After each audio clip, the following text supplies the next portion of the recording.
Dan mohon ridho dan doanya, mohon ridho dan doa dari semuanya. Hari ini sebenarnya saya masih belum fit, tapi karena kecintaan kepada Syekh Ali Jabir, saya paksakan untuk live yang perdana setelah berapa bulan tidak pernah live. Saya sempat diuji oleh Allah SWT terkena penyakit dari tanggal 22 Agustus. Saya berjuang dengan panas yang sangat tinggi, menggigil, mual, tidak punya tenaga.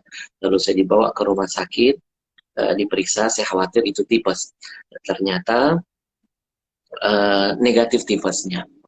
Lalu diberikan obat dari rumah sakit. Kita makan obatnya 2 hari, tapi ternyata panasnya makin menggila, menggigilnya makin menjadi. Tidak ada cairan makanan yang masuk. Itu yang membuat saya terus drop-drop dan lemas. Dan akhirnya lalu saya dilarikan ke rumah sakit, di CT scan, kemudian di uh, MRI, lalu nampak ada torak di kedua paru-paru saya. Lalu disimpulkan probably COVID. Saya dicurigai terkena COVID. Besoknya saya disarankan untuk swab teman-teman sekalian. Lalu kita ikuti prosedur itu, saya swab, dan kita menunggu 3 hari setelahnya.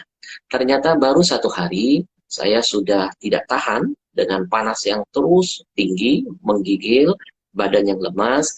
Lalu saya dilarikan istri saya ke rumah sakit untuk dirawat, diinfus, paling tidak ada cairan yang masuk. Dan itu dirawat sudah standar COVID. Sambil menunggu hasil swab. Uh, ternyata hasilnya baru keluar 4 hari. Dan hasilnya saya positif COVID. Lalu setelah itu saya dilarikan ke rumah sakit holistik yang ada di Purwakarta. Saya ditangani, saya diobati dengan herbal, tidak ada pakai bahan-bahan kimia, dengan tumbuhan, tanaman, dengan sayur, maaf, dengan buah-buahan, dengan sayur-sayuran, dengan obat-obatan yang tradisional. Luar biasa, saya dirawat di sana selama beberapa minggu dan alhamdulillah ala kulli hal, alhamdulillah bi ni'mati tatimmus shalihat.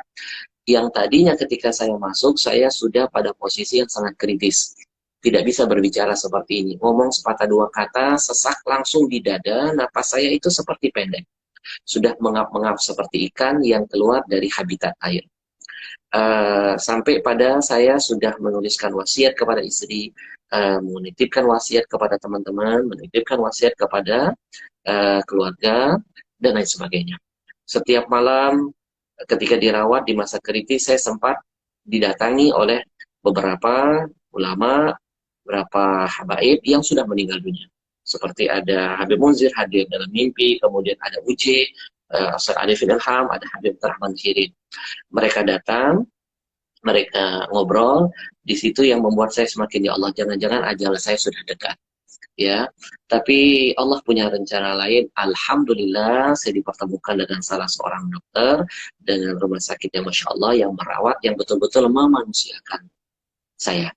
Dia ngobati saya tanpa takut, tanpa khawatir, nggak pakai APD-APD lengkap. Istri saya bisa menemani, memberikan dukungan terus-menerus. Kemudian dia pegang tangan saya, dia sentuh saya. Saya tanya, dok, emang dokter tidak takut? Tertular. Oh tidak Habib Ahmad, nggak usah takut. Ini banyak sekali info-info yang menyesatkan umat. Ya, katanya harus pakai APD gini-gini. Enggak, nular itu hanya lewat bersin. Ya, seperti mayit setelah udah meninggal dunia, dia kan nggak bersin, kenapa harus khawatir? Dan nanti insya Allah teman-teman ikuti terus live-nya, kita akan live langsung dengan Dokter Husin. Gelarnya PhD, nanti kita akan berbagi pengalaman tentang COVID, kemudian bagaimana cara kita melindungi diri, bagaimana meningkatkan imun, dan ilmu-ilmu apa. Nanti kita akan hadirkan sebagai bentuk berbagi pengalaman. Saya pernah merasakan masa-masa kritis itu sudah saya lalui, bayangkan dari tanggal 22 Agustus.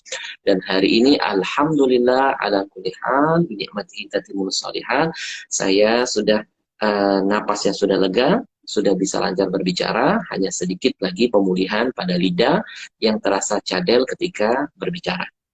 Mungkin karena faktor obat-obatan yang sebelumnya yang terlalu tinggi. Sekali lagi teman-teman mohon doanya, mohon keikhlasannya untuk terus mendoakan saya dan mendoakan guru-guru kita yang lain.